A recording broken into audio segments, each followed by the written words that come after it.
ഇന്നലെ തന്നെ തിരുവനന്തപുരത്ത് 2 KSRTC ബസ്സുകളാണ് അപകടം ഉണ്ടാക്കിയത്. അത് രണ്ടിലും അവരുടെ തെറ്റ് തന്നെയാണ്.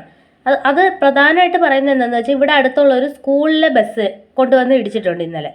26 കുട്ടികൾ അതിലുണ്ടായിരുന്നു. അവർ ഓവർടേക്ക് ചെയ്തതോ എന്തോ ആണ്, അപ്പുറത്തേക്ക് വന്ന് ഇടിച്ചതാണ്. CCTVയിൽ കറക്റ്റായിട്ട് അതൊക്കെ വ്യക്തമായിട്ടുണ്ട്. KSRTCയുടെ പ്രശ്നം തന്നെയാണ്. അപ്പോൾ എന്താണെന്ന് വെച്ചാൽ, ദയവ് ചെയ്ത് ഈ മരണപ്പാച്ചിലൊന്ന് അവസാനിപ്പിച്ച് അതിനും കൂടി എന്തെങ്കിലും ഈ ഫ്രീ ആയിട്ടുള്ള യാത്രാ സൗകര്യമോ ഇതോ അതൊക്കെ കൊടുക്കുമ്പോൾ അതിനൊപ്പം ഇവരുടെ ഓവറായിട്ടുള്ള സ്പീഡ് കുറയ്ക്കാനും കൂടി എന്തെങ്കിലും ഒരു ഇത് കൊണ്ടുവന്നാൽ വലിയ ഉപകാരം. എന്താണെന്ന് വെച്ചാൽ, ആളുകൾ കയറുന്നത് ഇറങ്ങുന്നതൊക്കെ സാഹസികമായിട്ടാണ്. അതൊക്കെ ആരെങ്കിലും അറിയുന്നുണ്ടോ എന്നൊന്നും അറിയില്ല. എന്താണെങ്കിലും ഇപ്പം നമ്മൾ ഒരു ബസ്സിൽ കയറിയാൽ ഞാൻ ഒറ്റയ്ക്ക് പോകാറില്ല, പേടിയായതുകൊണ്ട് തന്നെ. അഥവാ കയറി ബസ്സിലിരുന്ന് നമ്മൾ സ്റ്റോപ്പ് എത്തുമ്പോൾ ഇറങ്ങുകയെന്നുണ്ടെങ്കിൽ നമ്മൾ സാഹസികമായിട്ട് ചാടണം. ഒരു കാലെടുത്ത് താഴത്തോട്ട് അങ്ങ് വെക്കുമ്പോൾ തന്നെ ഇവർ ആ ബസ് എടുത്തോണ്ട് അങ്ങ് പോവേ, പിന്നെ നമ്മൾ ചാടി ഇറങ്ങണം. അപ്പോൾ കായികമായിട്ട് നമ്മൾ ഇത്തിരി ബുദ്ധിമുട്ടുള്ളവർക്ക് അത് നല്ല ബുദ്ധിമുട്ട് തന്നെ. അത് പറഞ്ഞാൽ പോലും ഒന്നും നിർത്തി തരത്തില്ല. നമുക്ക് കാലിന് ബുദ്ധിമുട്ടുണ്ടെന്ന് നിർത്തണേന്ന് പറഞ്ഞാൽ പോലും ഇവന്മാർ നിർത്തൂല, പെട്ടെന്ന് എടുത്തോടിച്ചോട്ട് പോകും. അങ്ങനെ 2-3 അനുഭവമുണ്ട്. അത് ഒറ്റയ്ക്ക് യാത്ര ചെയ്ത് അത്രയും എനിക്ക് പേടിയാണ്. അതുകൊണ്ട് ഞാൻ പോവാറേ ഇല്ല ഈ ബസ്സിൽ. ഇന്നലെ ഇവിടെ 26 കുട്ടികൾ അതിൻ്റെ അകത്ത് ഉണ്ടായിരുന്നു. 26 കുട്ടികൾക്കും എന്തായിട്ടുണ്ട്, പരിക്കുണ്ട്. അത് മാത്രമല്ല 4 കുട്ടികൾക്ക് പൊട്ടലും ഉണ്ട്, ശരീരത്തിൽ ഫ്രാക്ചർ ഉണ്ടായിട്ടുണ്ട്. ഇതൊക്കെ ഇതാണ് ഓവർടേക്ക് ചെയ്തതാണ്. സ്കൂൾ ഏരിയയിൽ മാക്സിമം സ്ലോയിൽ പോകണമെന്നുള്ളത് ഏത് ഡ്രൈവർമാർക്കും അറിയാവുന്ന കാര്യമാണല്ലോ. പിന്നെ എന്തുകൊണ്ട് ഒരു സ്കൂൾ ബസ്സിനെ കൊണ്ടുവന്ന് ഒരു ഓവർടേക്ക് ചെയ്ത് ഓവർ സ്പീഡിൽ വന്ന് മുട്ടി ആ കുട്ടികൾക്ക് 26 കുട്ടികൾക്കും അതിൻ്റെ അകത്ത് പരിക്കുണ്ട്. അതിൻ്റെ അകത്ത് ഉണ്ടായിരുന്ന എല്ലാ കുട്ടികൾക്കും പരിക്കാക്കി.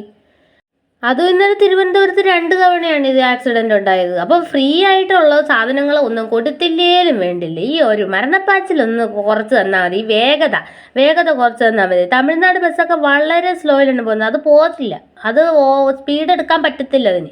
അതുപോലെ തന്നെ ഈ KSRTC ആക്കിയ വലിയ ഉപകാരം. എന്ത് പോക്കാണ് പോകണമെന്നറിയാമോ? സ്റ്റോപ്പ് എത്തിക്കഴിഞ്ഞാൽ കാലെടുത്ത് വെക്കുമ്പോൾ ഇവരെ എടുത്തോണ്ട് പോവുക. വയ്യാത്തവരും വയസ്സായവരും ഒക്കെ പേടിച്ചാണ്. അപ്പോൾ യാത്ര ചെയ്തല്ലേ പറ്റുള്ളൂ എന്നുള്ള നിവർത്തികേട് കൊണ്ട് പോകുന്നവരുണ്ട്, അങ്ങനെയുള്ളവരുണ്ട്. എനിക്ക് അനുഭവമുണ്ട്, അതാണ് പറയുന്നത്. ആ ഷോള് നമ്മളിങ്ങനെ ജസ്റ്റ് ഒന്ന് ഇറങ്ങുമ്പോഴത്തേക്കും ആ ഷോൾ എന്തെങ്കിലും ഒന്ന് അവിടെ എങ്ങാനും കുടുങ്ങിപ്പോയാൽ പിന്നെ തീർന്നു. നമ്മളവിടെ മൂന്തയിടിച്ച് കടന്നെന്ന് വിചാരിച്ചാൽ മതി. അതൊന്നും അവർ കാണത്തില്ല, അവരങ്ങെത്തും നമ്മളെ വലിച്ചോണ്ട്. അത്രയ്ക്ക് പേടിയാണെന്ന് പറഞ്ഞാൽ മതി ഈ KSRTCയിൽ കയറാൻ. അതിന് വല്ല തീരുമാനം ഉണ്ടാക്കും. ഓവർ സ്പീഡിന് തീരുമാനം ഉണ്ടാക്കി തന്നെ ആവണം, അല്ലെങ്കിൽ ഇതുപോലെ കണ്ടില്ലേ അപകടങ്ങൾ. ഇതിപ്പോൾ 26 കുട്ടികൾക്ക് പരിക്ക് പറ്റിയിട്ടുണ്ട് എന്നുള്ളൊരു ന്യൂസ് നമ്മൾ കണ്ടു. അതുകൊണ്ട് തന്നെയാണ് പറയുന്നത്. അവൻ്റെയൊക്കെ വീട്ടിലുള്ളവർക്കല്ല, ആ ഒരു കുഞ്ഞിന് ഒരു ഇതുണ്ടാകുമ്പോൾ നമ്മൾക്ക് എന്തോരം ടെൻഷൻ ഉണ്ടാകും എന്നുള്ളത് അറിയാമല്ലോ. ഇവനൊക്കെ അങ്ങ് പാഞ്ഞു കയറി പോയാൽ പോരെ. ഇത് സാധാരണ വരുന്നത് പോലെ ഇല്ലല്ലോ. ഇതൊക്കെ വരുത്തി വെക്കുന്ന അപകടങ്ങളല്ലേ ഇതൊക്കെ.